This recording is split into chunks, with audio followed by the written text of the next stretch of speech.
Stephen Hawking. प्रस्तुति दिनेश यादव। आलेख अमृत कुमार। दुनिया में बहुत कम ऐसे लोग होते हैं जो जीते जी अपने कर्म और चिंतन से महापुरुष का दर्जा पा जाते हैं। स्टीफन हॉकिंग ऐसे ही महापुरुष हैं जो जीते जी दुनिया के लिए किद्वंती बन गए। महापुरुषों की उत्पत्ति के बारे में हमारे समाज में दो तरह की संकल्पनाएं आम हैं।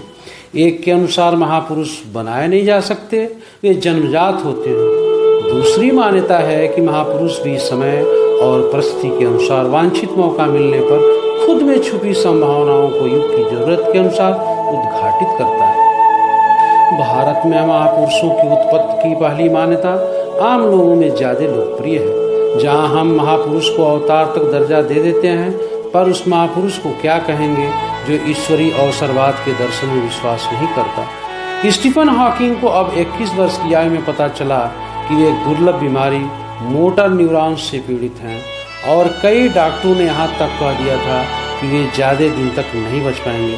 बावजूद इसके स्टीफन हॉकिंग ने न केवल 76 वर्ष तक का जीवन जिया, बल्कि विज्ञान, खासकर ब्रह्मांड की उत्पत्ति और तर्कशील चिंतन को एक नया आयाम दिया। आइंस्टीन के बाद स्टीफन हॉकिंग ने ही दुनिया को ब्रह्मांड और जगत की उत्पत्ति के बारे में इतना कुछ बताया।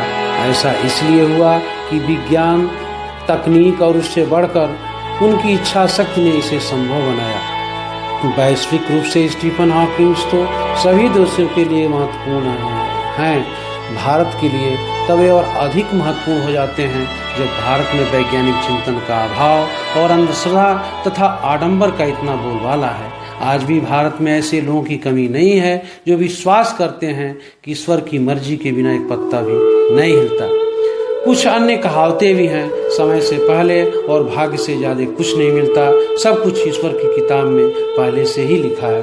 अच्छा कर्म नहीं करेंगे तो मरने के बाद नरक में और बैतरनी में कष्ट सहना पड़ेगा। स्टीफन हॉकिंग इस तरह की सोच के खिलाफ थे। उन्होंने न केवल ऐसा कहा बल्कि अपने कार्य से इसे साबित भी कर दिखाया। उन्होंने ब्रह्मांड के लगातार फैलने, ब्लैक होल आदि के सिद्धांतों से प्रकृति के नियमों को प्रधानता दी और ईश्वर के द्वारा ब्रह्मांड की उत्पत्ति, संरक्षण और विनाश के सिद्धांत को खारिज कर दिया। हॉकिंग ने ऐसे में पूरी दुनिया को दिखाया कि एक इंसान का मस्तिष्क क्या कर सकता है। उनकी कुछ उक्तियों को पढ़ना उनको समझने के लिए बेहतर होगा।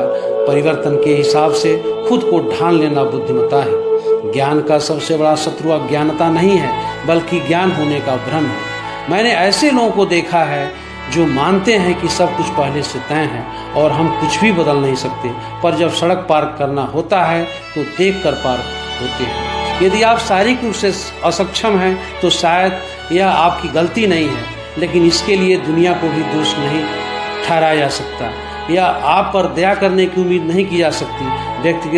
व्यक्ति में सकारात्मक दृष्टिकोण होना चाहिए और इस स्थिति को देखते हुए जो सर्वोत्तम हो सकता है वह खुद से प्रयास करना चाहिए। धर्म और विज्ञान के बीच एक बुनियादी अंतर है। एक सत्ता पर आधारित है और दूसरा अवलोकन और कारण पर आधारित है। विज्ञान जीत जाएगा क्योंकि इसका सिद्धांत काम करता है। हम सिर्फ एक बहुत ही औसत तारे के एक छोटे से ग्रह पर बंदरों की एक उन्नत नस्ल है, लेकिन हम ब्रह्मांड को समझ सकते हैं। यही बात हमें बहुत कुछ खास बना देती है। हमें से प्रत्येक जो हम चाहते हैं